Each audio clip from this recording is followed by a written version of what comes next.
Hi everybody and welcome along to this month's GAA Museum Book Club, and this month I'm absolutely delighted we've changed to a favourite of mine, which is kids books, and there's some lovely GAA kids books out at the moment, and one of the best authors for GAA kids books is Emma Larkin, who I have here with me, and she has a series of books out, but we thought it would be a good idea to start with her first book, which is Izzy's Magical Football Adventure, which I have here, which is a lovely read.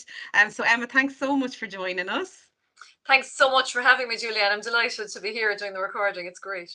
It's brilliant. I was anxious also, apart from anything, to get a female author. They're not huge amount of you in the sports book world, so you're flying the flag. And the books are really lovely. So we've a lot to get through. I've loads of questions, but maybe just to start, I suppose, tell us how the book came about, the series, and how you kind of were brave enough, I suppose, to take on the challenge of doing it, because a lot of people say they'll write a book but don't actually do it. Yeah, sure. It's a bit of a long story, but I'll keep it as brief as I can. That's okay. I suppose it was a few years back when my daughter was around 7.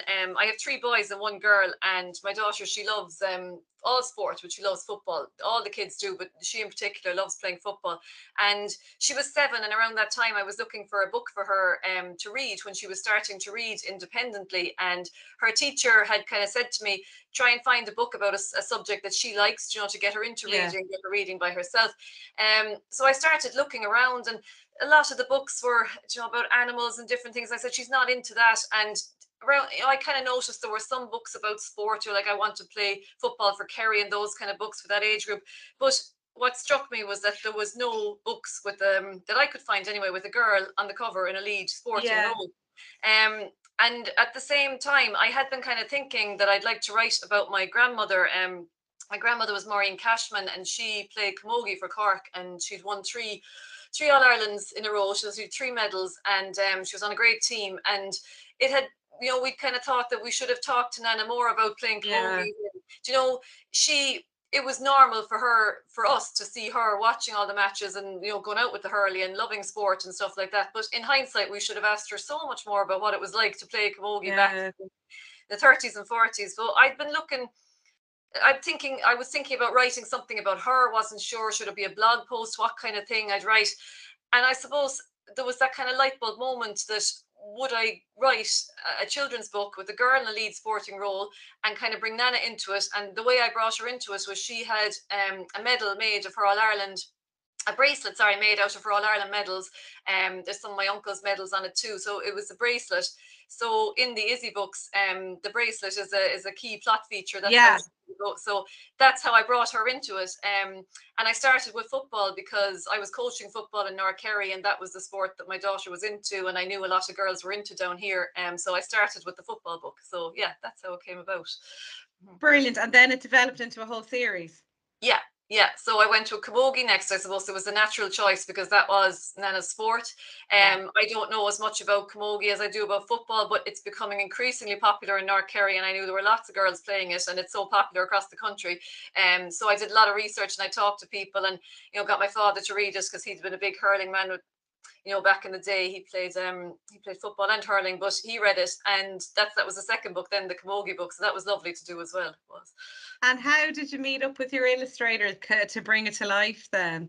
Yeah, so Paul Nugent is the illustrator. I found Paul on the Illustrators of Ireland website. So there's lots of people there. Yeah, so I would have contacted a few, but then the minute I spoke to Paul, it just clicked. He loved it, and he was just so easy to work with, and we just had a great working relationship. So we went with it, and he's brilliant. Yeah. And how did the process work? Like, because I suppose kids' books are different in that the pictures are probably nearly have the same importance as the text in a lot of ways. So did you kind of go back and forth with edits and copy and text? Yeah, very much so. I suppose if you're submitting a children's book to a publisher in Ireland, then you don't need an illustrator. You just send in the text. But I had sent mine into some publishers, and no one took it up. So I kind of got impatient and said, I want to go and get this book published myself. So that's why I started contacting illustrators myself. And So Paul came on board, and I would have sent Paul the text. I suppose he would have sent back some ideas. To be honest, there wasn't a whole pile of no, I don't like that, because everything he came back with was brilliant. He had so much attention to detail, even the O'Neill's football and everything just right, and the pictures in Crow Park and things like that. It was really good. So he was fantastic. Yeah. Park, it's perfect. The picture of the tunnel, it's exactly the same. Really, really good. Yeah. And then Izzy herself, like did you have in your head what she would look like? Kind of not really. Yeah, I suppose not exactly. When Paul came back with the lead, with the front cover, and even my husband looked at it and he went, "Wow, this is real now." It brought her to life straight away. Yeah, so yeah, it was great what he did. And did your daughter have any input? She did a bit, yeah. I think in the third book, there's Izzy has a dog, because we have 2 dogs, and they really wanted to bring a dog into the story. I think everyone loves a puppy in a book as well, and yeah, she would have read it and given me a few comments and things like that. Yeah, so they all enjoy the books. Yeah. And I'm sure she's honest. It's good to have an honest reader to help you out. Yeah. And then I suppose writing for children, the whole process, it's probably in a way more difficult than writing for adults, because you want a good plot, because kids like a good story, obviously. But then you have to use simple language, but you also, I suppose, want them to be learning and educating themselves and coming across some words that they maybe didn't know before. So did you have any training or background in that, or how did you go about it? No, not really. I mean, I always loved writing and reading in school, but I'd no formal training, I suppose. But I mean, I suppose the books are edited, which is a huge help. And with every book you write, you gather more information, and the editing process is hugely important. And they will suggest things like, maybe this word wouldn't be familiar to children that age, or maybe use more conversation is quite good, I think, for children reading, to have more dialogue in it.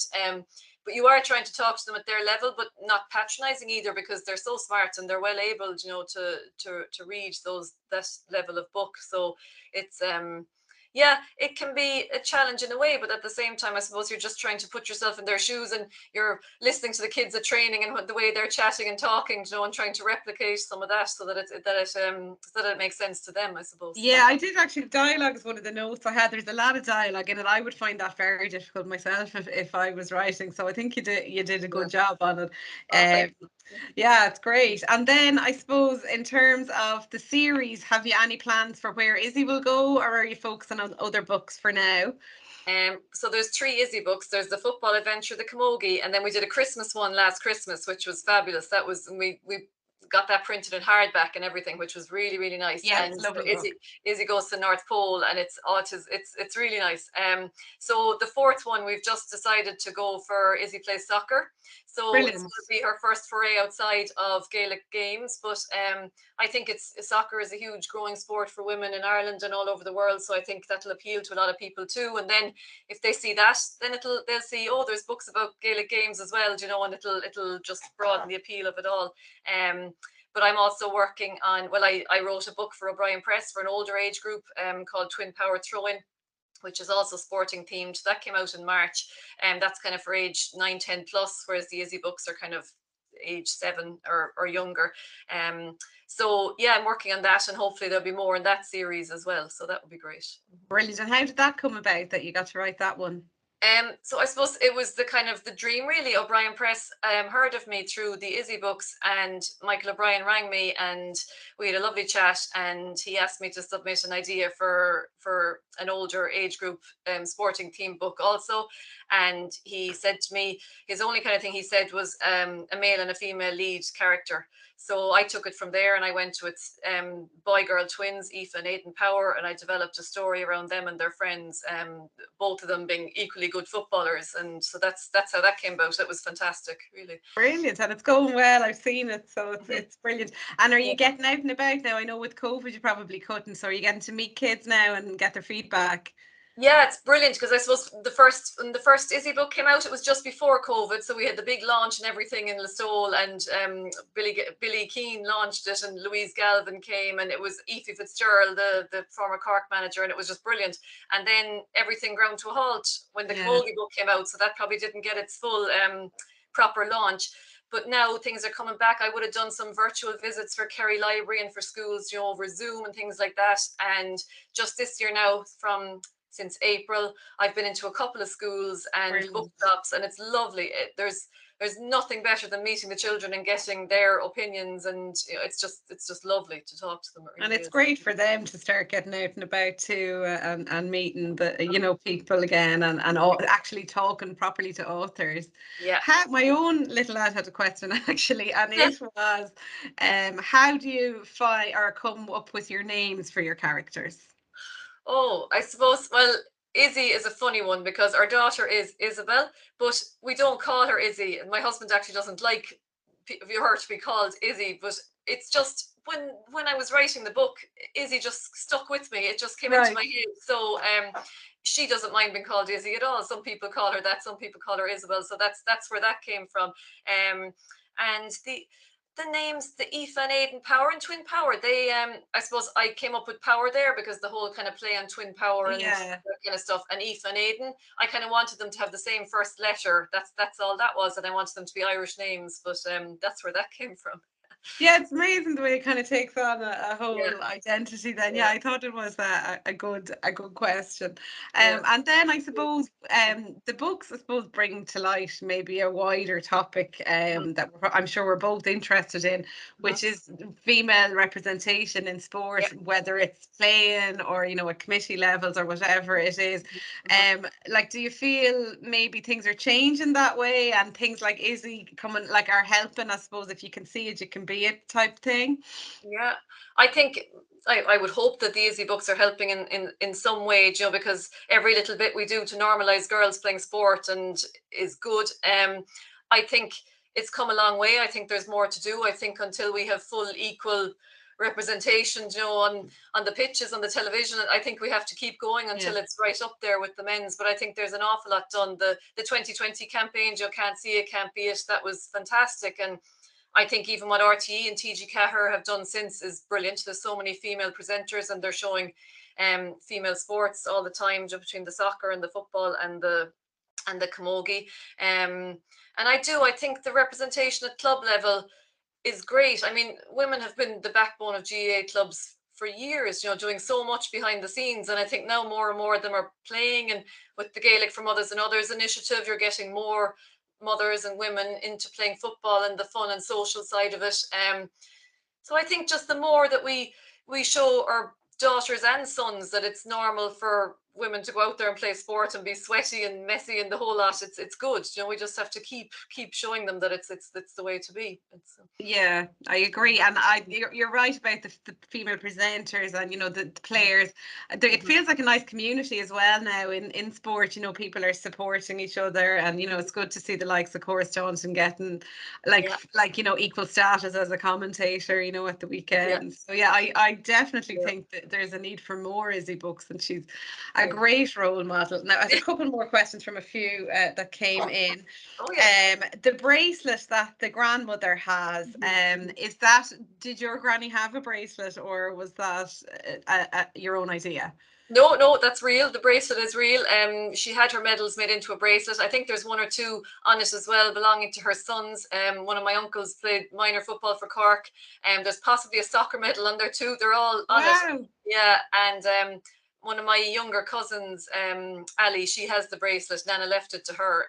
She would have been quite young when Nana passed away, so she has it. But we'd all would have seen it over the years. Yeah, no, it's there, all right. Well, Yeah, and I thought it was a lovely device. It kind of nearly reminded me of something out of Harry Potter or something, yeah. that when you touch it, she's taken to another dimension. Did that idea come to you straight away?